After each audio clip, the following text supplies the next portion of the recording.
सब लोग ताली बजाते हुए बहुत सुंदर प्रसंग है। हे गोविंद राम शरण अब तो जीवन हारे, हे गोविंद राम शरण, हे गोविंद राम शरण अब तो जीवन हारे, हे गोविंद राम शरण अब तो जीवन हारे, हे गोविंद राम शरण अब तो जीवन हारे, हे गोविंद राम शरण अब तो जीवन हारे, हे गोविंद राम शरण अब तो जीवन हारे, हे गोविंद राम शरण अब तो जीवन हारे। द्रौपदी भुजाओं उठा करके भगवान को पुकार रही है कि हे गोविंद, आज आपके इस बहन के ऊपर संकट आ गई है।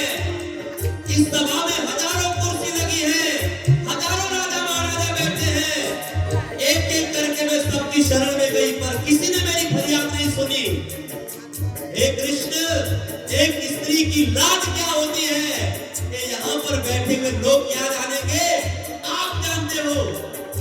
हे प्रभु, ये दुशासन मुझको निर्वस्त्र करना चाहता है, आप कृपा करके मेरी रक्षा करिए। प्रभु, जब जब आपके भक्तों पर संकट पड़ी है, तब तब आपने अपने चक्र को धारण किया है और भक्तों के संकट को दूर किया है। वो गजेंद्र नाम का हाथी सरोवर में पानी पीने के लिए गया था, मगरमच्छ ने पांव पकड़ लिया और उसको लेकर के बीच नदी में चला गया। हाथी जब डूब रहा था, उस समय उस हाथी ने आपको पुकारा, आप बैकुंठ छोड़ करके उस हाथी की रक्षा किए। हे नाथ, आज मेरे ऊपर भी संकट आया है, आप मेरी रक्षा करो। हे गोविंद राम शरण अब तो जीवन हारे, हे गोविंद राम शरण। आइए सब लोग भगवान से प्रार्थना करें। हे गोविंद राम शरण अब तो जीवन हारे, हे गोविंद राम शरण अब तो जीवन हारे, हे गोविंद राम शरण अब तो जीवन हारे।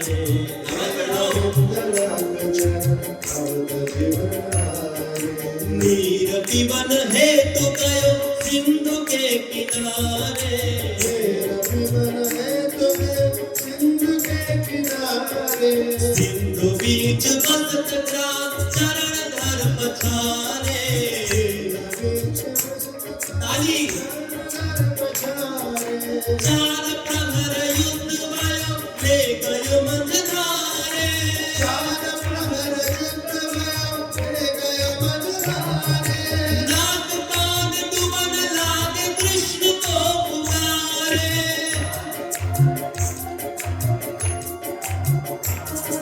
द्वारिका में शब्द भयो शोर भयो भारे,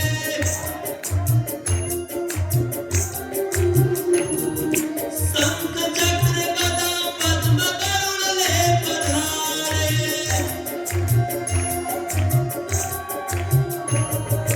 हे गोविंद राम शरण अब तो जीवन हारे, हे गोविंद राम शरण अब तो जीवन हारे। द्रौपदी भगवान से प्रार्थना कर रही है कि हे प्रभु, जब जब भक्तों पर संकट आता है, तब तब आप सुदर्शन चक्र धारण करते हो, भक्तों के कष्ट का निवारण करते हो। जब इंद्र देवता ने वृंदावन में बारिश करके ब्रजवासियों को डुबाना चाहा, उस समय आपने गोवर्धन पर्वत को उठा करके ब्रजवासियों की रक्षा किया। कालियानाग के मस्तक पर नृत्य करके ब्रजवासियों की रक्षा किया। आज आप मेरी रक्षा करो प्रभु। द्रौपदी भगवान को पुकार रही है और इधर दुशासन द्रौपदी के साड़ी को खींचे जा रहा है। दुर्योधन आंखें मार के हंस रहा है। दुशासन कह रहा है, अरे द्रौपदी, अब इस दुनिया में तेरा कोई भी नहीं है, इस दुनिया में कोई भी अब तेरा नहीं है। एक पांडव लोग बैठे कुछ नहीं कर सकते, तेरा कोई नहीं है, आज मैं तुझे निर्वस्त्र कर डालूंगा। द्रौपदी दुशासन से बोलती है कि हे दुशासन, तेरे में जितना बल है उतना बल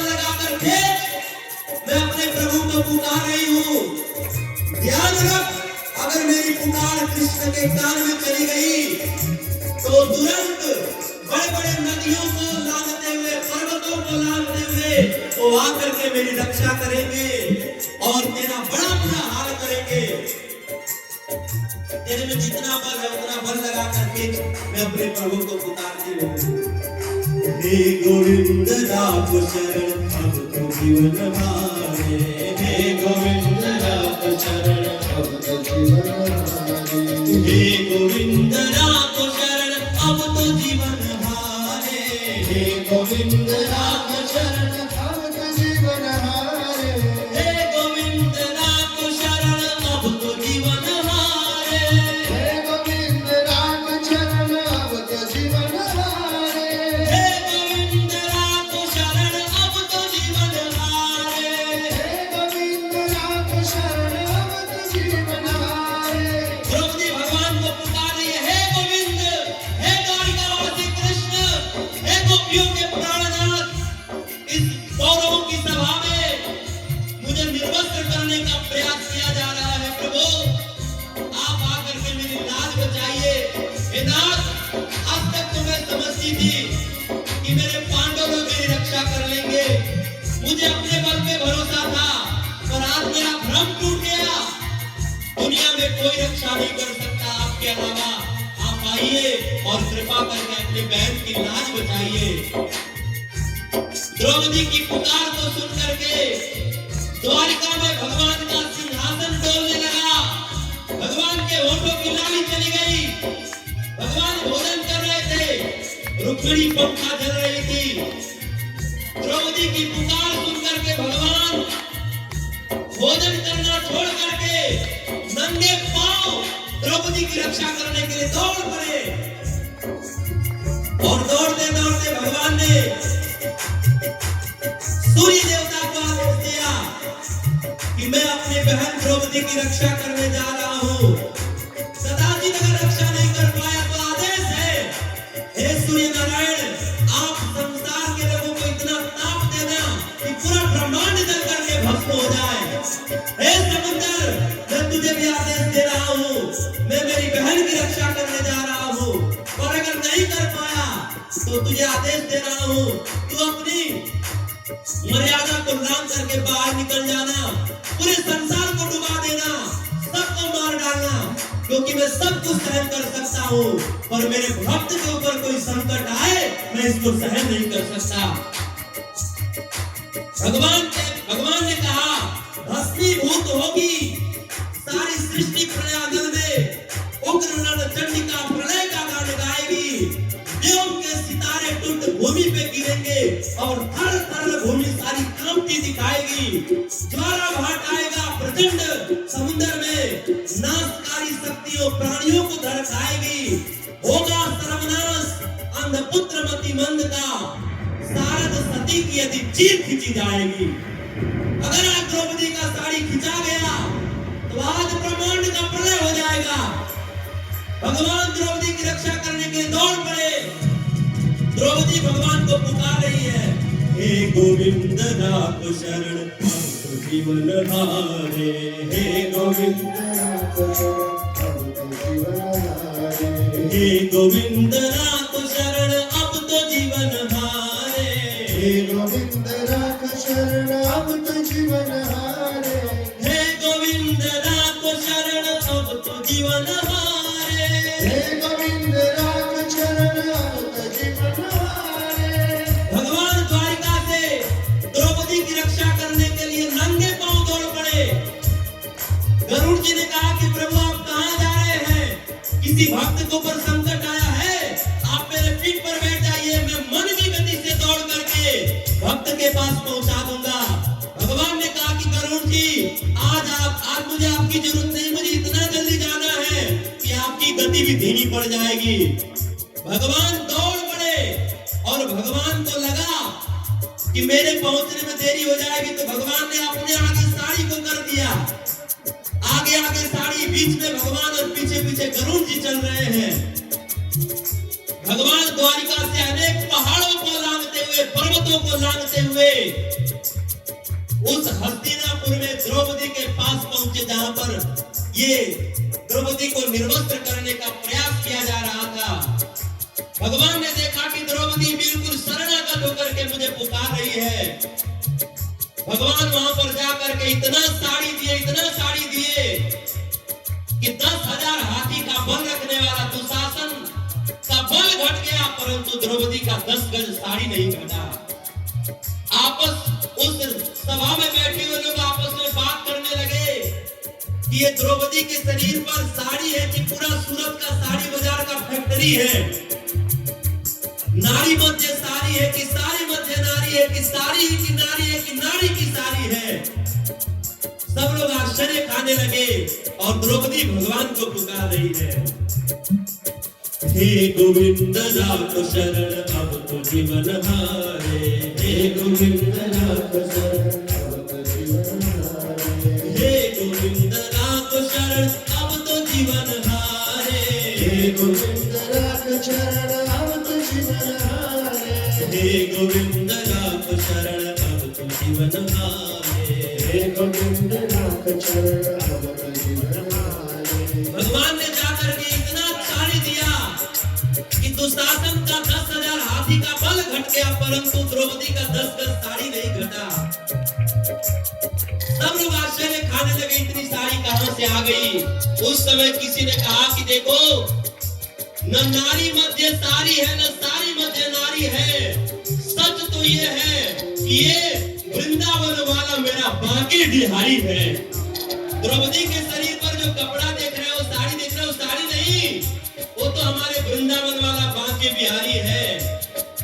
और हमारे बांके बिहारी, हमारे ठाकुर जी जिसको ढकना चाहते हैं ना, दुनिया में कौन माई का लाल उसको नंगा कर सकता है? कोई उसका बाल भी बांका नहीं कर सकता है। भगवान ने द्रौपदी को इतना साड़ी दिया कि दुशासन के मुंह से फेंक निकल गया और मूर्छित होकर के गिर गया। भगवान ने द्रौपदी को इतना साड़ी क्यों दिया? कहते हैं कि एक बार युधिष्ठिर महाराज ने राजसूय यज्ञ किया। उस यज्ञ में भगवान ने शिशुपाल के ऊपर अपना चक्र चलाया तो भगवान की अंगुली थोड़ी सी कट गई, खून बहने लगा। सारे लोग दौड़ने लगे कपड़ा लाने के लिए। उस समय द्रौपदी ने तुरंत अपना साड़ी फाड़ करके भगवान की अंगुली में बांध दिया। भगवान ने कहा कि द्रौपदी, इतने छोटे से जख्म के लिए तुमने इतना कीमती साड़ी फाड़ दिया। उस समय द्रौपदी ने बहुत सुंदर बात कही, प्यारे घनश्याम यदि काम आवे आपके तो काट दूं नसों को, ये तो रेशम के धागे हैं। धागे भी सामान्य, इन्हें दुर्लभ कौन माने। न तो दुल्हा के जोड़े हैं न दुल्हन के बागे हैं। मैंने कहा फाड़ा चीर, रक्त देख पीर, धागे होए के अधीर, स्वयं चीर छाड़े भागे हैं। वो धागे हैं अभागे जो बड़े नहीं आगे, धाग तीन ही के जागे जो अंगुली पे लागे हैं। द्रौपदी ने अपना महंगा साड़ी फाड़ करके कृष्ण की अंगुली में बांध दिया। उस समय कृष्ण ने कहा कि बहन, आज तुमने मुझे साड़ी दिया ना, मैं तुम्हें वचन देता हूँ कि जब तुम्हारे जीवन में साड़ी की जरूरत पड़ेगी ना, तो मैं तुम्हारे लिए पूरा सूरत का साड़ी बाजार ही लगा दूंगा। और आज समय आ गया। भगवान ने द्रौपदी का थोड़ा सा साड़ी लिया था, उसके बदले इतना साड़ी दिया कि दुशासन खोलते थक गया पर खोल नहीं पाया, द्रौपदी को निर्वस्त्र नहीं कर पाया।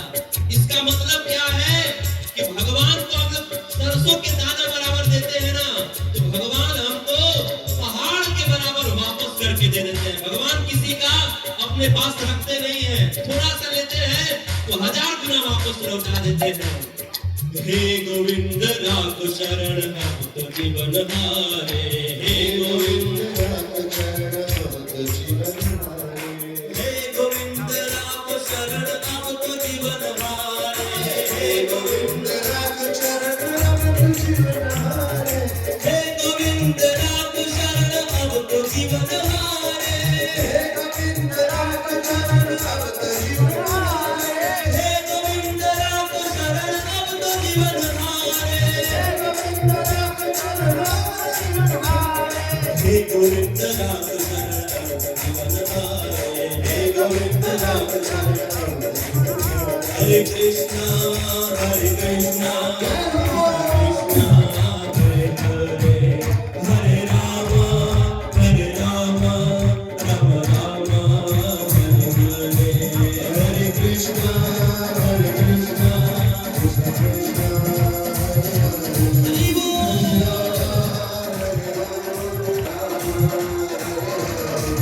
Hare Krishna, Krishna Krishna, Hare Rama, Rama.